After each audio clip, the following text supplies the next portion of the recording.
Hello student, welcome to my YouTube channel. Last video में हमने auditing के first 20 questions MCQs के देखे। फिर उसके बाद मैंने सेकंड वीडियो डाली जिसके अंदर मैंने 20 मोस्ट इंपोर्टेंट डाले, जिसमें सेकंड पार्ट डाला मैंने 20 से 40। अब हम डालने वाले हैं 41 से 60 क्वेश्चन, मतलब थर्ड पार्ट में इसका ऑडिटिंग का डालने वाला हूँ। तो वीडियो के साथ बने रहिए, एक एक क्वेश्चन को डिटेल में समझेंगे। और अगर आपने अब तक चैनल सब्सक्राइब नहीं किया तो प्लीज सब्सक्राइब कर दीजिए, शेयर कीजिए। तब तक मैं इस वीडियो को कवर करता हूँ। ओके, वेट कीजिए।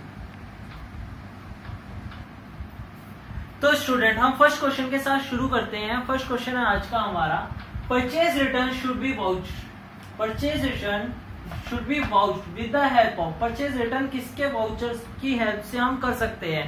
किसकी वाउचर के हेल्प के साथ कर सकते हैं? हम क्रेडिट नोट के साथ। हम किस वाउचर के साथ कर सकते हैं? क्रेडिट नोट के साथ हम परचेज रिटर्न को करते हैं। परचेज रिटर्न क्या होता है? जब भी हम कोई सामान हमने कोई सामान खरीदा और हमने उस खरीदने के साथ खरीदा और हमारे को अच्छा नहीं लगा तो हमने उसे वापस कर दिया, तो उसको बोलते हैं परचेज रिटर्न।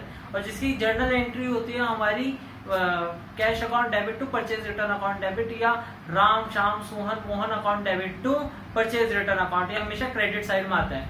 तो इसलिए वो किसके साथ आता है? क्रेडिट नोट के साथ।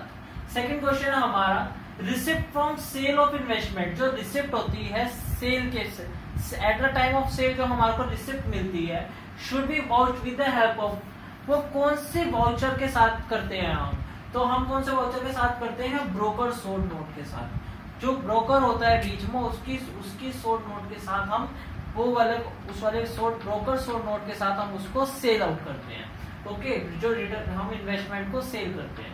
ठीक है, फिर नेक्स्ट क्वेश्चन हमारा, depreciation does not arise from. सबसे पहले तो हम डेप्रिसिएशन वाला टर्म जान लीजिए। डेप्रिसिएशन होता क्या है? जब भी हम कोई फिक्स एसेट्स लेते हैं तो उसमें हम डेप्रिसिएशन लगाते हैं। डेप्रिसिएशन मतलब उसकी वैल्यू को गिराना, जो वैल्यू उसकी गिरती है। जैसे आपने कोई परचेज करी, स्कूटी परचेज करी, तो आप स्कूटी परचेज करी आपने 60,000 की, तो वो आप अगर रीसेल करेंगे उसको, मतलब उसको बेचना चाहेंगे, अगले दिन ही बेचेंगे, तो वो 60,000 की तो नहीं बिकेगी ना, वो थोड़ी कम प्राइस की बिकेगी। तो उसको बोलते हैं, जो कम प्राइस हुआ ना उसको ही डेप्रिसिएशन बोलते हैं। तो जो डेप्रिसिएशन है, depreciation does not arise from, वो क्यों, कहां से अराइज नहीं हुआ? वो रिमार्क एक्सपेक्टेशन से अराइज नहीं होता।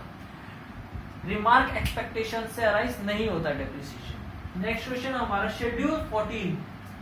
शेड्यूल 14 याद रखना, शेड्यूल 14। ठीक है, schedule 14 prescribe rate of depreciation for double shift and triple shift working with for which assets. जो शेड्यूल 14 है वो प्रिस्क्राइब रेट होता है उसका डबल शिफ्ट में भी और ट्रिपल शिफ्ट में भी। तो वो कौन सी एसेट है? तो वो है हमारी plant and machinery. Plant and machinery है वो वाली एसेट जो सा डिस्क्राइब करती है हमारी डबल एसेट्स को भी और ट्रिपल एसेट्स को भी, ट्रिपल शिफ्ट को भी और डबल शिफ्ट को भी। तो वो क्या है? Plant and machinery. बाकी सब में अलग अलग रेट लगते हैं, बट अगर इसमें डबल शिफ्ट हो या ट्रिपल शिफ्ट हो तो फिर सेम ही रेट लगेगा। तो वो कौन सी है? Plant and machinery. Next question है हमारा, if the book value of an asset stand at -% of the original cost.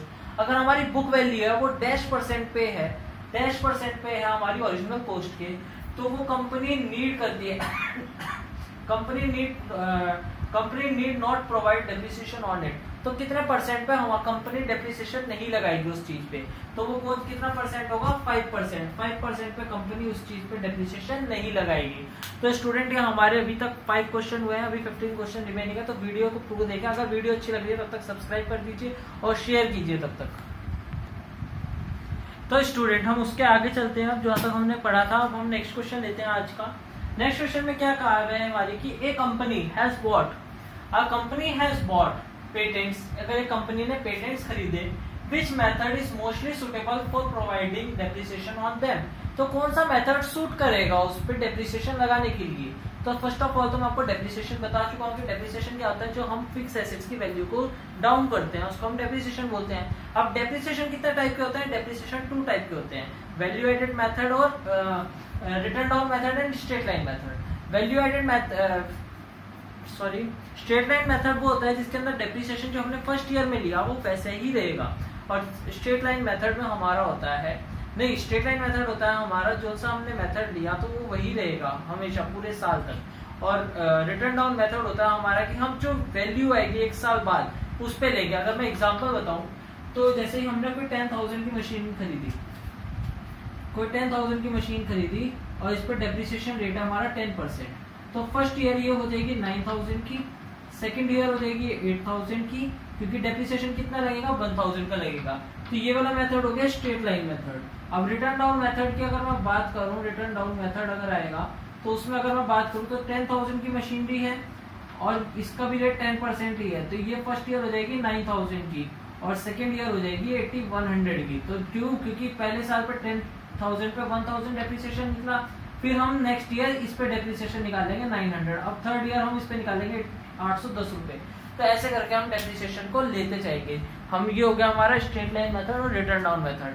तो अगर पेटेंट्स पे हमें लगाना है, अगर एक कंपनी ने पेटेंट्स परचेज करे तो उस पे हम किस टाइप का डेप्रिसिएशन लगाएंगे? उस पे हम स्ट्रेट लाइन मेथड वाला डेप्रिसिएशन लगाएंगे। SLM मतलब स्ट्रेट लाइन मेथड, इसका मतलब होता है straight line method, straight line method. Sorry for writing, मेरी राइटिंग थोड़ी सी प्रॉब्लम है तो प्लीज थोड़ा एडजस्ट करना। नेक्स्ट क्वेश्चन है हमारा, who is responsible for the appointment of statutory auditor of a limited company. अगर हम कौन रिस्पांसिबल होता है अपॉइंट करने के लिए स्टैट्यूटरी ऑडिटर को लिमिटेड कंपनी में, तो मेंबर, जितने भी मेंबर होंगे कंपनी के वो रिस्पांसिबल होते हैं ऑडिटर को अपॉइंट करने के लिए। स्टैट्यूटरी ऑडिटर, स्टैट्यूटरी ऑडिटर को अपॉइंट करने के लिए कौन होता है जिम्मेदार? मेंबर्स जिम्मेदार होते हैं कंपनी के, member of a company. Next question है हमारा, द बोर्ड BOD, BOD मतलब board of director shall appoint the first auditor of the company. कब हम कब करते हैं बोर्ड ऑफ डायरेक्टर, कब कंपनी में ऑडिटर को अपॉइंट करते हैं फर्स्ट ऑडिटर को? तो वो करते हैं within the 1 month in incorporation of a company. जब एक कंपनी बन जाती है, उसका इनकॉर्पोरेशन हो जाता है, तो उसके 1 महीने के अंदर अंदर हमारे को एक ऑडिटर को रखना पड़ता है। तो यही है with in the 1 month of a incorporation of a company, 1 महीने के अंदर अंदर हमारे को मेंबर को रखना ही रखना पड़ता है। नेक्स्ट क्वेश्चन है हमारा, the term of the auditship of a first audit would be from the date of appointment till. कब तक हमारा जो ऑडिटशिप है वो कौन सी डेट से लेके, डेट ऑफ अपॉइंटमेंट से लेके कब तक चलता है? तो वो कब तक चलता है? जब तक कंक्लूजन नहीं निकल जाता एनुअल मीटिंग का, the conclusion of first annual general meeting. जब कंक्लूजन नहीं निकल जाता, जिस दिन तक कंक्लूजन नहीं निकल जाता फर्स्ट एनुअल मीटिंग का, तब तक हमारा ये सब चलता रहता है, ये तब तक चलता रहता है। ये हो गया हमारा ये वाला क्वेश्चन। उसके बाद है, in a casual vacancy in the office, अगर हमारी कैजुअल वैकेंसी ऑफिस के अंदर ऑफ ऑडिटर अराइज, ऐसे resignation it should be only filled by the company in. अगर हमारे यहाँ पे वैकेंसी ऑडिटर की, तो वो कहाँ पे फुलफिल होगी? वो फुलफिल होगी जनरल मीटिंग में। तो गाइस ये हमारे 50 क्वेश्चन हो चुके हैं, अब तक 10 क्वेश्चन करे हैं, 10 क्वेश्चन और करने हैं हम इस वीडियो में। अगर आपको वीडियो अच्छी लगी है तो प्लीज शेयर कीजिए, सब्सक्राइब कर दीजिए। नेक्स्ट वीडियो मेरी तभी, अच्छा एक बात बताइए, जब तक मेरे को कुछ वो नहीं लगेगा कि बच्चों को समझ में आ रहा है या नहीं आ रहा है, तब तक मैं वीडियो नहीं डाल पाऊंगा ना। जब तक आप सब्सक्राइब नहीं करेंगे तभी तो मैं नेक्स्ट वीडियो डालूंगा। अभी मैनेजमेंट के मेरे को सेकंड पार्ट डालना है, IED का डालना है, फिर श्रीदेव सुमन में जितने भी सब्जेक्ट है उनका डालना है। तो प्लीज आप प्लीज शेयर कीजिए इसको जितना हो सकता है प्लीज।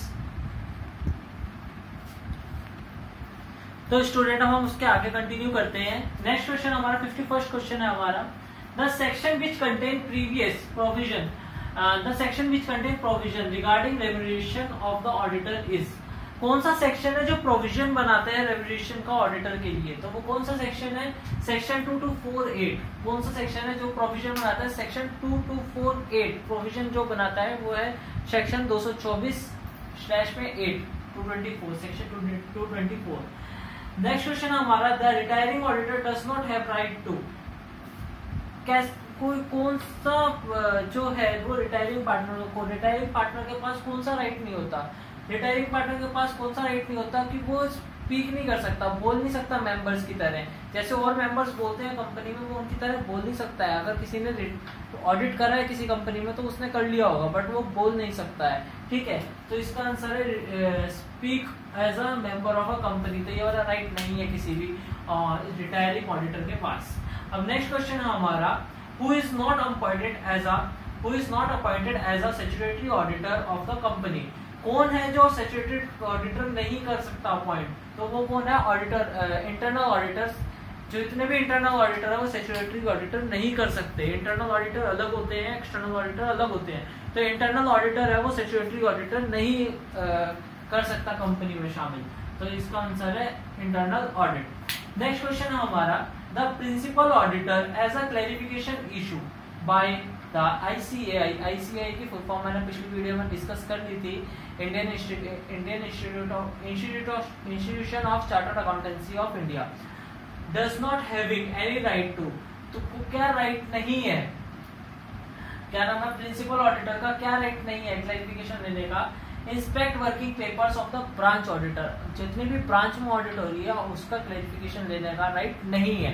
ठीक है, अब नेक्स्ट क्वेश्चन हमारा है कि right to visit branch has given the right auditor under which section. अगर कोई इंसान कहीं पे ऑडिट कर रहा है और उसकी कोई और ब्रांच है, तो अगर उस ऑडिटर को वहां पे जाना है तो वो जा सकता है। तो ये कौन से सेक्शन ने उसको राइट दिया, तो ये राइट दिया हमें सेक्शन 2283 ने। ठीक है, अभी ये लास्ट 5 क्वेश्चन हमारे इसके बाद आने हैं, तो प्लीज वीडियो के साथ बने रहें। तो स्टूडेंट आज के हम लास्ट 5 क्वेश्चंस पे इस पार्ट के लास्ट 5 क्वेश्चंस पे आ गए हम। तो अब हम शुरू करते हैं। लास्ट 56 क्वेश्चन है हमारा, the branch auditor is appointed by. जो ब्रांच का ऑडिटर है वो कौन अपॉइंट करता है, तो जो ब्रांच का ऑडिटर है वो शेयर होल्डर्स होते हैं, जितने भी जनरल मीटिंग में वो लेते हैं। तो मैं शेयर्स के बारे में बता दूं तो 2 टाइप के शेयर होते हैं हमारे, इक्विटी शेयर्स और प्रेफरेंस शेयर। तो जितने भी इक्विटी शेयर्स होते हैं वो नॉर्मल पब्लिक में बढ़ते हैं, बट जितने भी प्रेफरेंस शेयर है वो जनरल मीटिंग के मेंबर्स को बढ़ते हैं। तो ये शेयर होल्डर है जो उनसे वो जनरल मीटिंग के, ये आपके मैनेजमेंट में काम आएगा, मैनेजमेंट अकाउंटिंग में, तो इसलिए मैंने बता दिया, सॉरी। तो 57 क्वेश्चन हमारा, special audit is conducted at the order of central government, which section gives such power. तो जो स्पेशल ऑडिट है वो कंडक्ट करती है government, central government.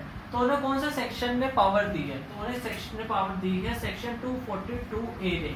Section 242A ने उनको ये वाली पावर दी है कि सेंट्रल गवर्नमेंट को, कि वो ऑडिट करवा सकते हैं। 58 क्वेश्चन हमारा, in case the auditor gives a disclaimer of opinion in audit report, so which paragraph of standard unqualified audit report are modified. तो कौन सा सेक्शन है जो डिस्क्लेमर को, ऑडिट रिपोर्ट की डिस्क्लेमर को कौन से पैराग्राफ है जो अनक्वालिफाइड रिपोर्ट बता सकता है या उसको मॉडिफाइड कर सकता है, तो वो है स्कोप एंड ओपिनियन पैराग्राफ। कौन सा पैराग्राफ है, स्कोप एंड ओपिनियन पैराग्राफ। अगर वीडियो अच्छी लगे तो प्लीज सब्सक्राइब जरूर कर दीजिए। अगर आप मेरा हौसला नहीं बढ़ाएंगे तो मैं नेक्स्ट वीडियो कैसे डाल पाऊंगा, अच्छा खुद बताइए। तो जितनी जल्दी आप मेरी सब्सक्राइब करेंगे उतनी जल्दी आपको नेक्स्ट वीडियो मिलेगी, और इससे मतलब अच्छी क्वालिटी में मिलेगी, क्योंकि क्वालिटी में देख रहा हूँ शायद थोड़ी सी ड्रॉप हो रही है, तो उसके लिए थोड़ा सा वो है, बट मैं सब्सक्राइब वो आपको सारी चीजें बोल के बता रहा हूँ, तो मेरे को ख्याल से आपको समझ में आ जानी चाहिए। तो आप प्लीज जरा ध्यान कीजिए और मैं भी अगली बार से ध्यान रखूंगा please. A departure from recognizing accounting principle is disclosed in the note to the financial statement। जो डिस्पास्चर होता है रिकॉग्नाइज अकाउंटिंग का प्रिंसिपल्स होते हैं जितने भी, वो कौन से फाइनेंशियल स्टेटमेंट में, तो ऑडिटर शुड बी, ऑडिटर को कैसा आना चाहिए, तो ऑडिटर को क्या करना चाहिए, इशू करनी चाहिए, इशू अ क्वालिफाइड रिपोर्ट। तो उसको एक क्वालिफाइड रिपोर्ट बनानी पड़ेगी। इसका मतलब है कि जब भी एक कंपनी में डिपार्चर होता है, मतलब जब भी कंपनी को खुलने, मतलब उसको हमारे को डिसॉल्व करना पड़ता है, तो उस टाइम उसको ऑडिटर को कैसी रिपोर्ट देनी चाहिए, तो उसको उस टाइम क्वालिफाइड रिपोर्ट देनी चाहिए ऑडिटर को। ठीक है, अब हमारा लास्ट क्वेश्चन है इस वीडियो का। तो लास्ट क्वेश्चन है, the auditor should examine subsequent realization of revenue such as dividend, interest, commission, etc। जो ऑडिटर है वो किस चीज को एग्जामिन करता है, सब्सिक्वेंटली कमीशन को, डिविडेंड को। डिविडेंड होता है जो शेयर होल्डर्स को शेयर्स के प्रॉफिट के साथ एक और चीज मिलती है, उसको डिविडेंड बोलते हैं। ठीक है, इंटरेस्ट मतलब ब्याज, कमीशन जो बिके हुए माल पे जो जितना हमारा परसेंटेज फिक्स होता है उसको कमीशन बोलते हैं, एक्सेट्रा। तो वो क्या करते हैं, identify cases of unrecorded revenue. तो ये अनरिकॉर्डेड रेवेन्यू है, ये कोई रिकॉर्डेड रेवेन्यू नहीं है। ठीक है, तो ये हमारी आज की वीडियो थी, ये इसका answer identify cases of unrecorded revenue. ठीक है, ये हमारी आज की वीडियो थी। एक बार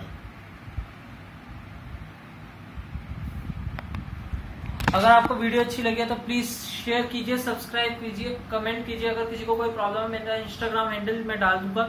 आपको कोई भी प्रॉब्लम है तो आप इंस्टाग्राम पे मेरे को टैग कर सकते हैं, इंस्टाग्राम पे पिन करके आप मेरे से क्वेश्चन पूछ सकते हैं। Thank you for watching this video.